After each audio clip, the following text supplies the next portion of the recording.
আসসালামু আলাইকুম। Lifestyle of lovely চ্যানেলে সবাইকে স্বাগত।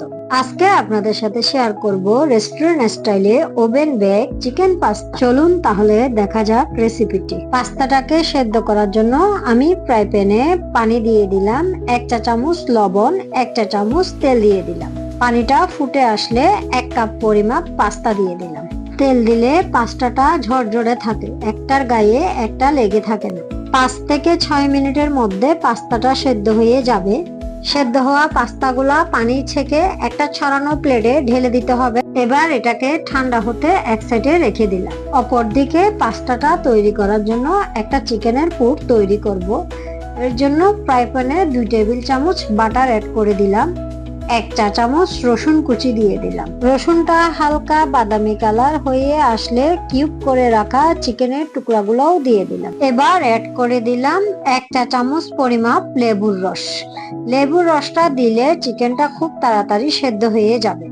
এখন দিয়ে দিলাম 1 চা চামচ আদা রসুন পেস্ট। সাথে দিয়ে দিব হাফ চা চামচ গোলমরিচের গুঁড়া, হাফ চা চামচ চিলি ফ্লেক্স। এখন পরিমাপ মতো লবণ দিয়ে সাথে অ্যাড করে দিব 1 চা চামচ সয়া সস। সবগুলা একসাথে হালকা ভেজে নিব। চিকেনগুলো একটু সফট হয়ে আসলে নামিয়ে নিব। চিকেনের প্রিপারেশনটা শেষ। এবার আমরা একটা হোয়াইট সস তৈরি করে নিব। প্যানে 2 টেবিল চামচ পরিমাপ বাটার দিয়ে গরম করে 1 চা চামচ রসুন কুচি দিয়ে একটু লালচে হয়ে আসলে 1 টেবিল চামচ পরিমাপ ময়দা দিয়ে দিলাম। ময়দাটাকে দিয়ে চুলা একদম লো হিটে ভালো করে ভেজে নিতে হবে। যখন দেখবেন দারুণ একটা স্মাইল বের হয়েছে, তখন 2 কাপ পরিমাপ তরল দুধ অ্যাড করে দিলাম। দুধটাকে এক হাত দিয়ে ঢালতে হবে, অন্য হাতে অনবরত নাড়তে হবে। এখন দিয়ে দিলাম 2 টেবিল চামচ মেয়োনিজ, হাফ চামচ গোলমরিচের গুঁড়া, সাথে সেদ্ধ করা পাস্তাগুলো। সবকিছু একসাথে মিশিয়ে চিকেনের পুরটাও অ্যাড করে দিলাম। আশা করছি আমার আজকের রেসিপিটি আপনাদের কাছে ভালো লাগবে। যদি ভালো লেগে থাকে একটা কমেন্ট করে দিয়ে, কারণ আপনাদের কমেন্টস আমাকে অনেক উৎসাহ করে।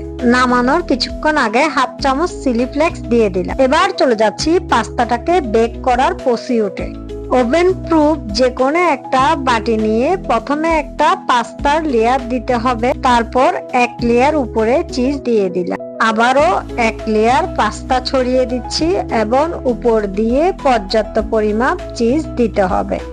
চিজটা আসলে যে যার টেস্ট অনুযায়ী দিতে হবে। এখন উপরে অ্যাড করে দিলাম সামান্য রেড চিলি ফ্লেক্স। এবার এটাকে ওভেনে 8 মিনিট বেক করে নিব। দেখতে পাচ্ছেন কতটা জুসি হয়েছে আর চিজগুলো একদম মেল্টেড হয়ে গেছে। আজকের মতো বিদায়, আল্লাহ হাফেজ।